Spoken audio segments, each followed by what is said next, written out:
Welcome to the Narrowboat that James built. Thanks for watching. This is Slow Patrol, my 43-foot Springer narrowboat, which I fitted out a couple of years ago, but me and my family are outgrowing this. And this is Project 57, I mean 8, a narrowboat given to me by a subscriber who no longer needs or wants the boat and thought that I could use it to accommodate my growing family. But it hasn't been lived on for a while, and after the transportation down here, well, there's some work to be done tidying up the inside, shall we say. But it's worse at the back. Here's the Vetus 42 submerged in rainwater and battery acid. So there is loads to be cracking on with, and really whilst I'm here at P&S Marine in Watford, I've got to get all the dirty work done. So all the stuff under the boat, engine bilge, and getting rid of all the bits and pieces inside the boat we no longer need. There is a lot to do and not much time to do it in. And today is a massive day because we are taking the engine out and we're going to see if it turns.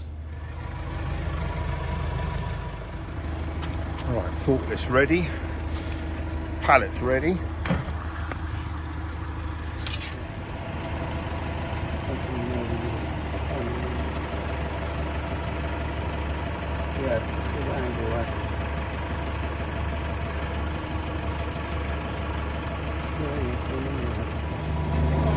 Huh?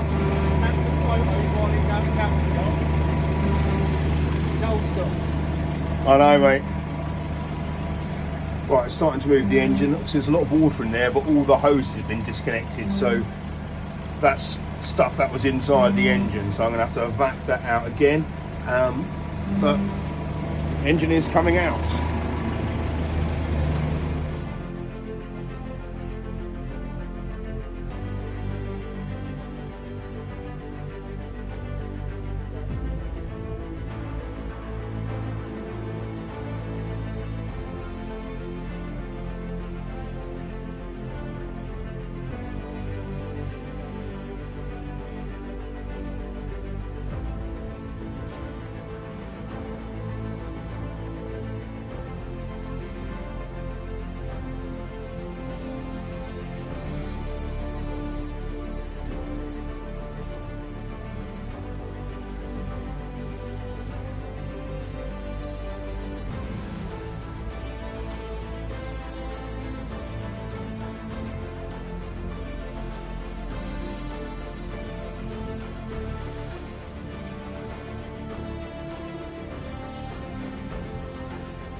Right, Ralph is going to give me the starter motor and the alternator.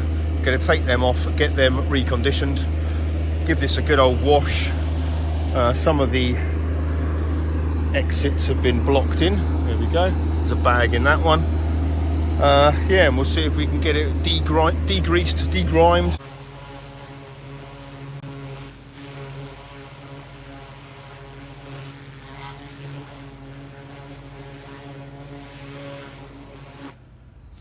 Right, there's my starter motor and alternator. Right, the gearbox has been taken off.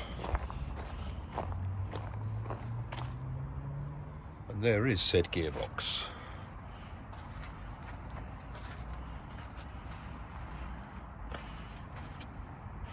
Apart from a bit of slime in there, all looks fine.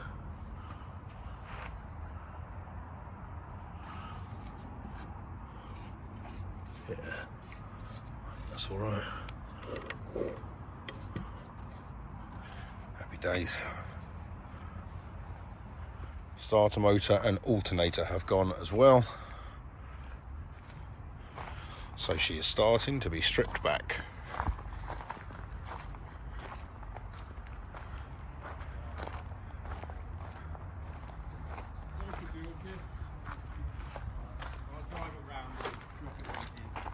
now Ralph is dealing with the engine, I am going to turn my attention to this. I've got to basically get that thing moved. That is going to involve emptying it, putting it on a pallet and getting the forklift up here and getting it out the bow doors. I've spoken to the owner and he said that's how he got that thing in here. He did it himself. I mean, I told you, he's massive, but still, blimey. Anyway, I'm going to use a forklift truck. Right, she's been emptied. Now I need to disconnect it at the back. That's the only bit where it's connected, I think. Take the fire bricks out, that'll reduce the weight a little bit, and then see if I can, I don't know what, if I put there's no way forklift's going to be able to put anything, maybe forklift can, still got to get that up to there.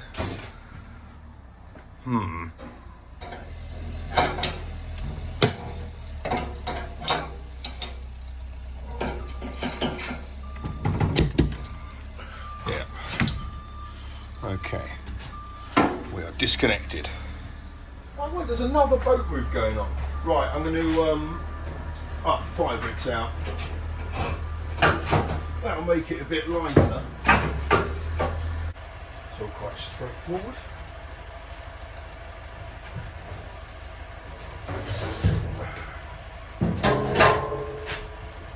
Well, I can move it. I wouldn't say that's lightweight. Right, let's get these pipes out of the way.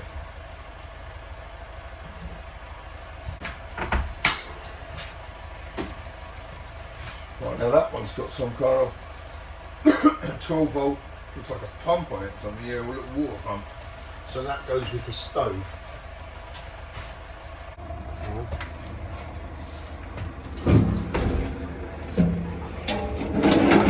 To the gunnel first.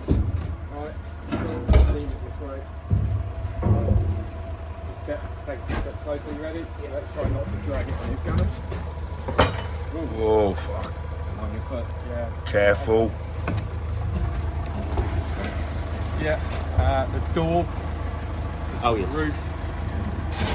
Door. There you go.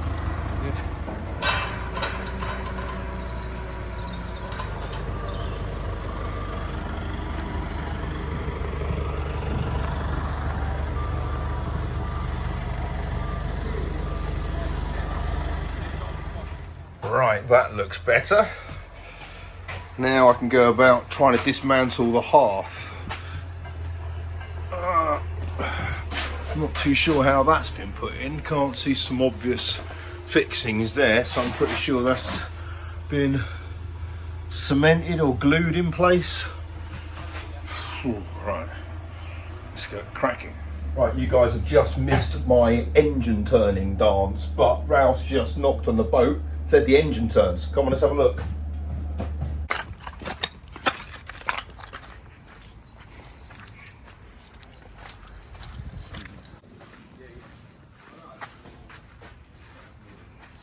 You can see the tie bar inside there. Oh yeah. Yeah, so that's already been cleaned out. Yep. We found a spring from the dry plate, which is in here, which is completely self-destructed. Right, okay. So that's Yeah. done. So there's two springs missing out of that. Okay. That's it. One that's going to replace that is going to be the 5th revision. Really? This, yeah, drive plate. I mean, it's not great quality, but that's been ordered, so that's on its way. Smashing. The other thing I've ordered for it is it's got a facet electric fuel pump. Right. So that's the fuel filter. Yep. For that. That usually gets forgotten in any given engine service. Right. So they changed the fuel filter. Yep. And they changed the pre-filter. But this one is the one that will stop this engine. Right, okay. Because it blocks. Yeah. From Vetus, they're about 40 quid, but you can buy this for about a tenner. Right. Right. And that just sits That sits in there. just in there and it just protects the pump. We're going to have that off. Yeah. We're going to clean that out, run some fuel through it. That's kind of it, really. Okay, what the injectors need doing? Nothing. Really? Nothing. Injectors all right?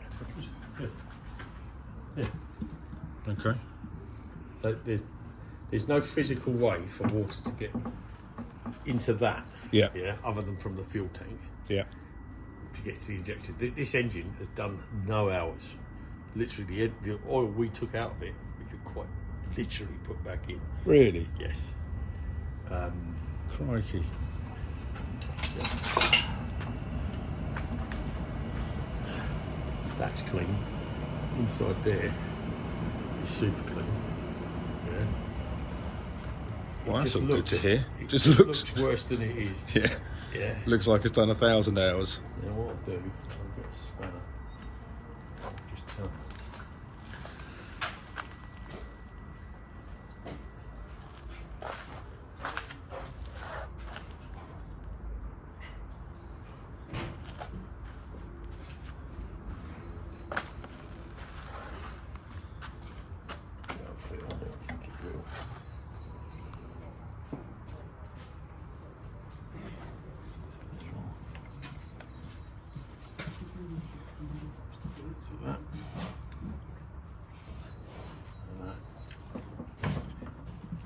Clearly compressing, that's Yeah. a compression stroke.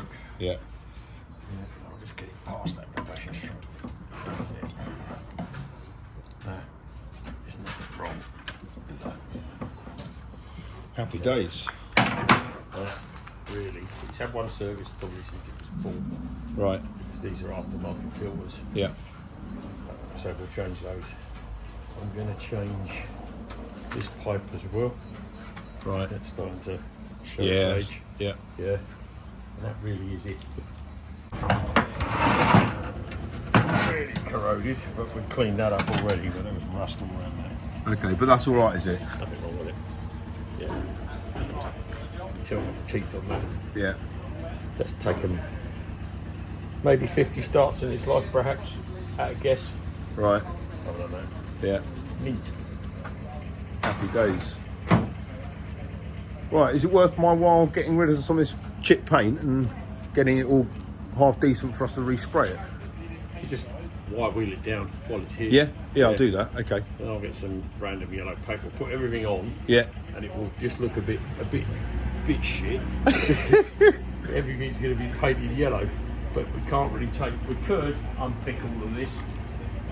Well, I don't know. I might. I could give it a go with a small brush and do it in engine paint. I might be up for that. If we have a nice day. Yeah. Up to you. Do it pretty. Yeah. So that is bloody good news. Engine starts.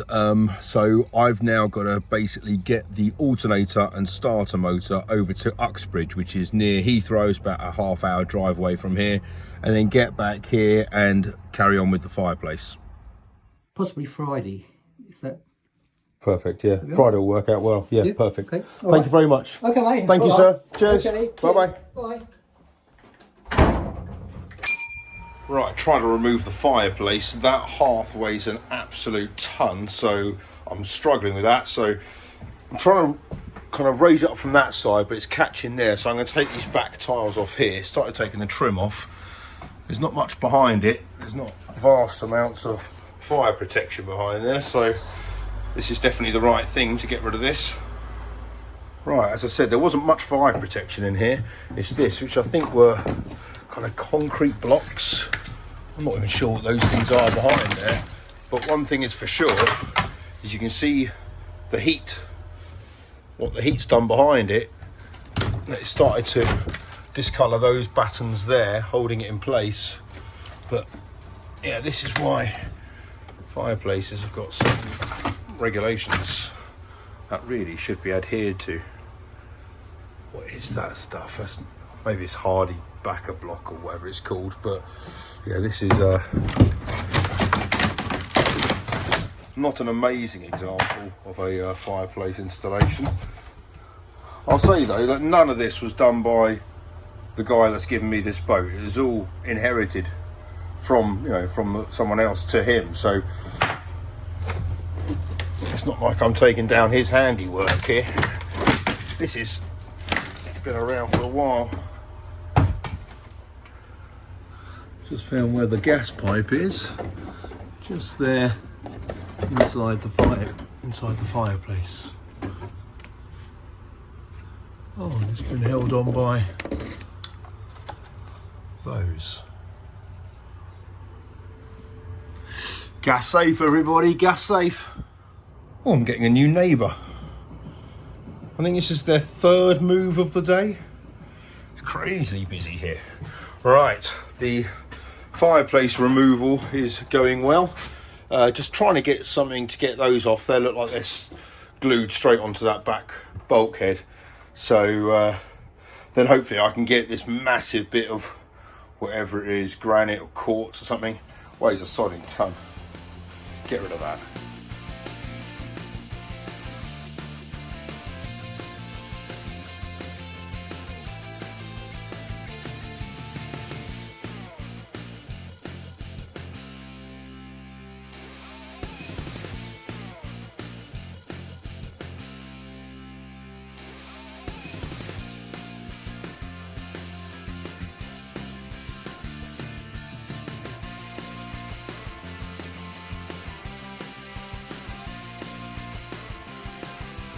With the help of Ralph and a mooring pin, managed to prise that thing up. Now I can probably discard that, get rid of all that obviously, and then start to see what's underneath that. Right, I've undone some screws. There's a few still which can't undo because the heads are knackered. So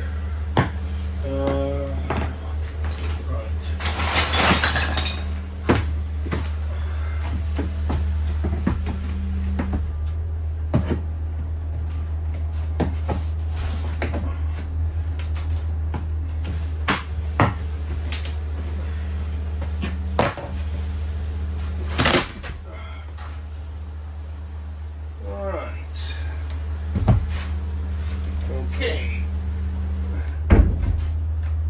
What have we got under here?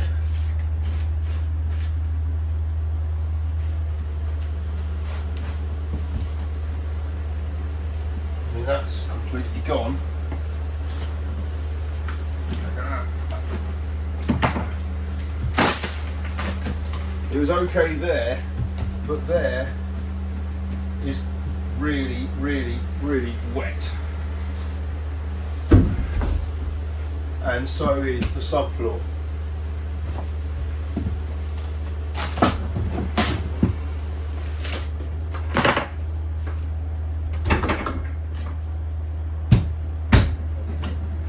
Yeah, that's a brick.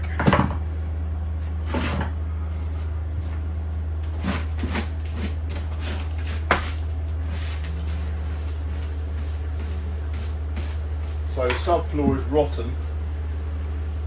Here, definitely. How far it's spread is unknown. What's that? That's subfloor. Now, interestingly, on this side of the bulkhead, it actually seems okay. But here, certainly. So there were pipes here, but they weren't in use. Collar, the hole in the collar. Well, this is historic though, isn't it? I mean, this is rotten.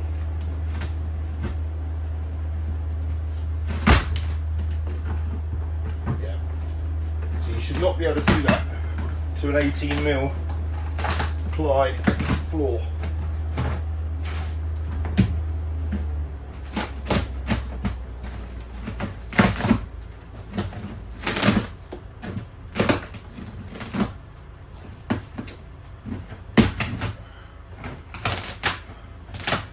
Right, well, we have another inspection hole.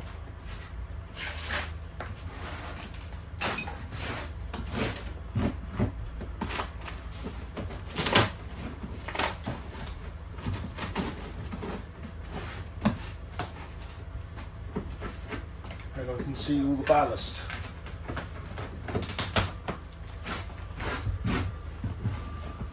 Yep, there it all is.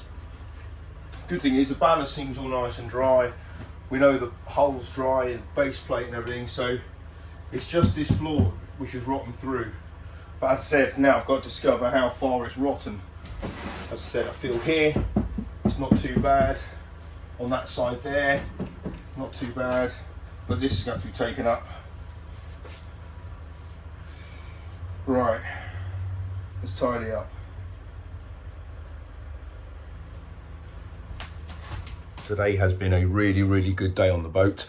Despite missed a hole there in the floor, it's worked a treat because yeah, the engine turns over. That was the biggest worry for me anyway, not knowing the condition of that, so that's good. Alternator's gone, that's been sent off now, so that'll be back by Friday, maybe Monday or something next week. I think there's loads of bank holidays coming up now, but so yeah, it's kind of all systems go. I therefore need to turn my attention majorly to the engine bay. That is the biggest area of kind of work to be done now. There's a few ways of kind of trying to cut corners and stuff, like sandblasting or grip blasting it, but the truth is it's going to create so much material mess at the bottom of it, it's going to be scooping out all the time. So the only way of doing it is just kind of elbow grease, to be honest. So that's what I'm going to crack on with majorly tomorrow. I've also got to scrape down the bottom of the boat. That noise you can hear is somebody grinding out all the skin fittings down this side here, because I can't do it all. Time wise, we're kind of up against it. Ralph needs me to get this boat moving kind of fairly quickly. So there's loads more to do still. I've still got to do the underneath of the boat and everything, and all the dirty work, which includes that. I've also got to get rid of that stove. A few people mentioned in the comments on the last couple of videos, so if that was you, it's here. If you want it before I put it on eBay, then get in touch. Narrowboat @gmail.com. And yeah, we can sort out time for you to come and pick it up. But at the moment, it's nice and safe under the railway arch. That's all good. Right, I'm going to carry on with that. I'll see you guys tomorrow. Bye bye.